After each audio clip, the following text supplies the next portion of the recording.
You've drawn my attention to the return of the learned Deputy Attorney General.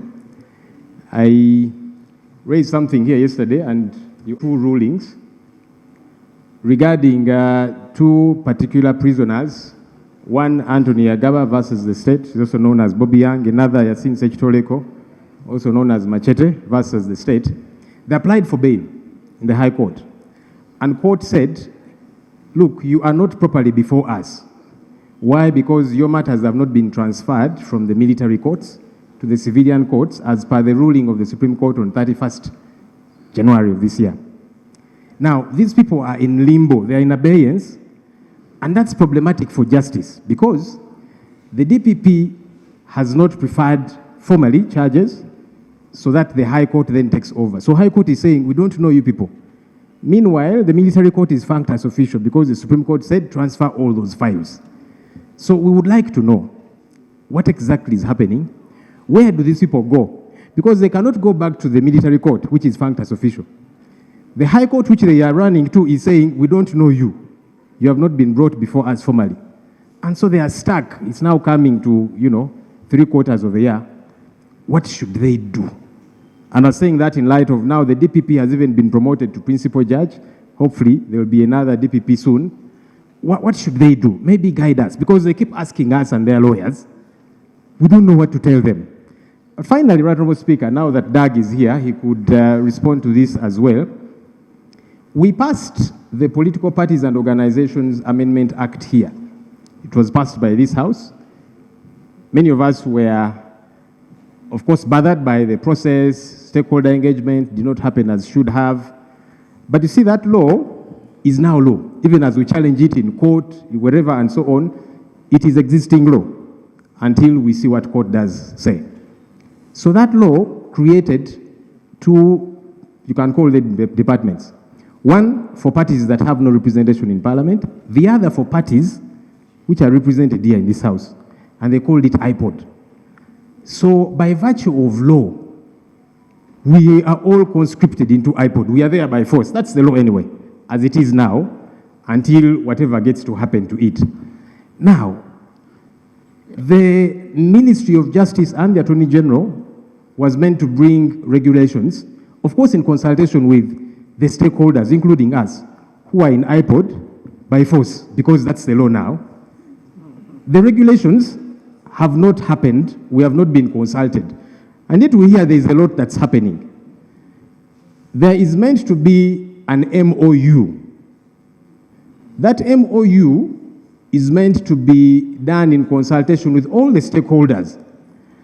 And then the stakeholders are reached out to look at the regulations, to look at the MOU, and either sign or not sign. But that has not happened yet. We don't know if things are happening secretly, because by virtue of law, we are now there by conscription, by force, if you like. What's happening? Will those regulations come? Will that MOU draft be given to the stakeholders so that we look at it and see, is this something we want to be part of? Because you see, we can all be part of something by conscription, but then all stakeholders need to know, okay, what are these regulations saying? Are we okay with them? Are we okay with this MOU? And then we choose to sign or not to sign, but we hear a lot is happening surreptitiously, and even this House, which passed the law, is waiting for those regulations that are meant to give effect to that law. It has not happened. Stakeholders are in the dark. Learned Attorney General, please offer some guidance. Thank you.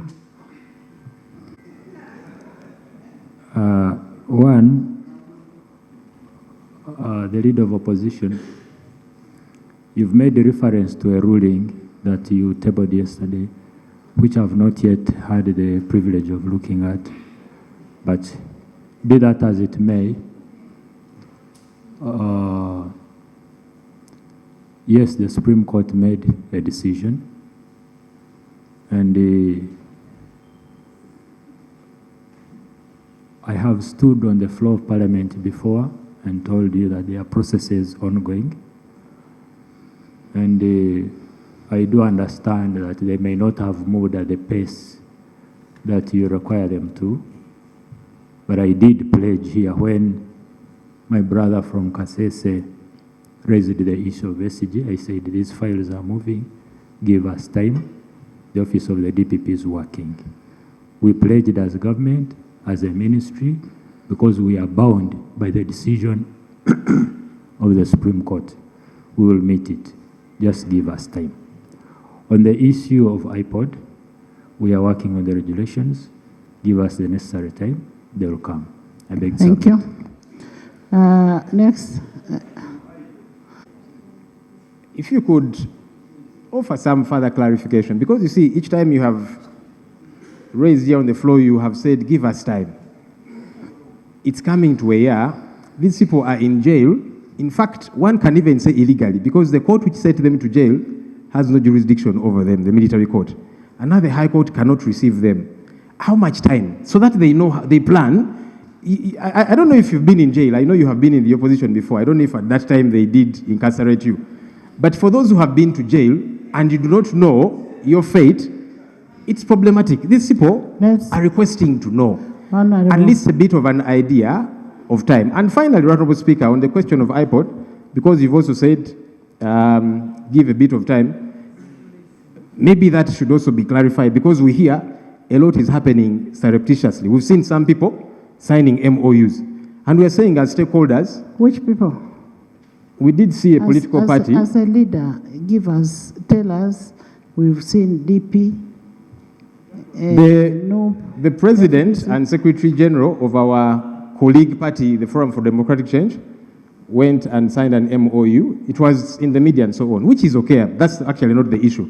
The point is, can that be shared with all stakeholders? So that stakeholders look at it and say, okay, I am happy to sign this or not. But you see, you've not given people an opportunity to know what is in this MOU, what's in the regulations. Because as we speak today, IPOD is no longer an NGO like it was. It is now a law in place. And we are all in it by conscription, by force. So we are saying, let's look at those regulations and the MOU. Then we determine, can we sign, can we not? Honorable members, IPOD, please go and get that information. Where it is contradicting with the law is when you can bring it to the House. Now, please get that information from IPOD. If they are forcefully doing you to do it, then you bring it back to the House. Next. Item 3 on the are in charge of. I'm in touch with colleagues. They tell me they're expediting the work. My hope, just like your hope, is that they'll finish the work soon. The persons who are offering leadership to these committees are very experienced members of Parliament. In fact, all of them are serving their third term. No, more than 3. Yes. All the chairpersons of the Public Accounts Committees are serving their third term. There's a colleague who is saying, no, I am there, and I say this with humility. They are supervisors, so I know. But anyhow, the point... Anyway, it's not about how old you are in the committee. My point is that... let me make the point. The point that I was making is... Susan, leave the law to speak. We trust they are doing their work. I'm glad some of the deputy chairpersons are here supporting that process.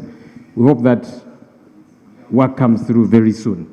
Honorable Speaker, you did mention again in your communication the Appointments Committee approval of the new principal judge. I saw the learned Deputy Attorney General here. I don't know if he has, maybe he's around. So I could raise this so that he can give us a bit of guidance. The Honorable Minister of State for Sports at some point was meant to join law school, so he can hold a brief for the Attorney General and brief him.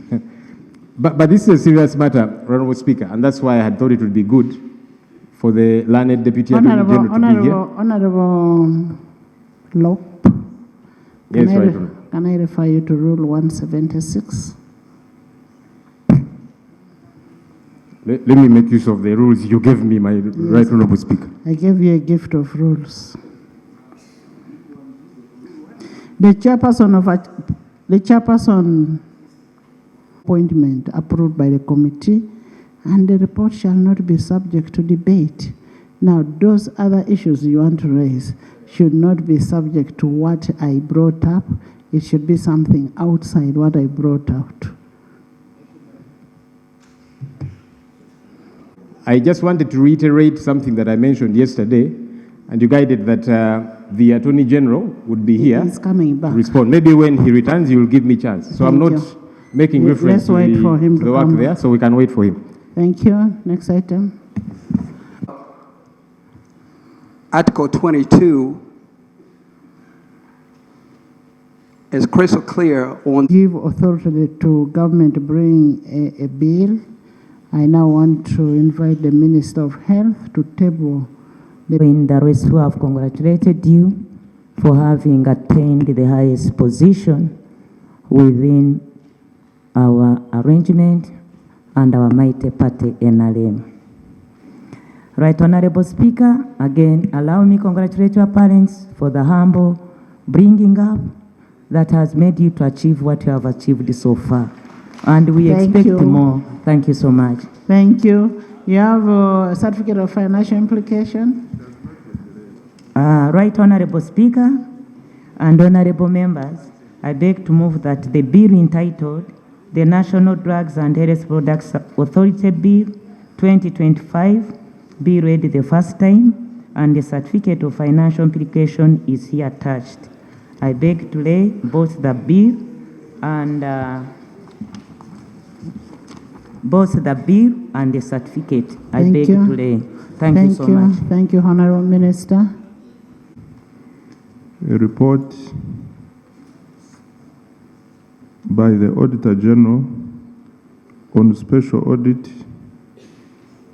into the alleged misappropriation of funds for the construction of a Kibwa Olympic Memorial Stadium project in Lira District, reference CID/PSC/21 of July 2025.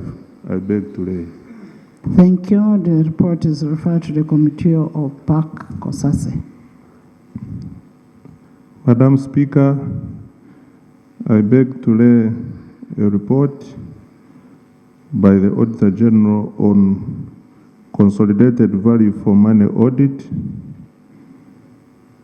on selected urban infrastructure projects implemented by the Uganda Support to Municipal Infrastructure Development Additional Financing Program, USMAID AF, participating municipal councils and cities in the financial year 2021-2022 to financial year 2024-2025. I beg to lay. Thank you. The report is referred to the Committee of Park. I beg to lay the action taken report on resolutions of the House taken during the fourth session of the 11th Parliament. I beg to lay. Honorable members, rule. Speaker. Right Honorable Speaker, as you communicated, you only told us that you were varying the order paper so that you could accommodate 2 additional items, which has been done. Item 4, I expected the Minister of Local Government to give us... Why do you want to do my work, Ethel? Thank you. It was number 4, and you only told us Why you're are adding. you doing what I'm supposed to do? Thank you, most obliged. Of minister subjects them to attend at least. Next item. Next item. Item 6 on the order paper, bills Entitled The Valuation Bill 2024 be read for the second time. I beg to move. Provide for reconciliation of valuations, provide for offenses and penalties relating to valuation, to amend the Surveyors Registration Act, CAP 303, and provide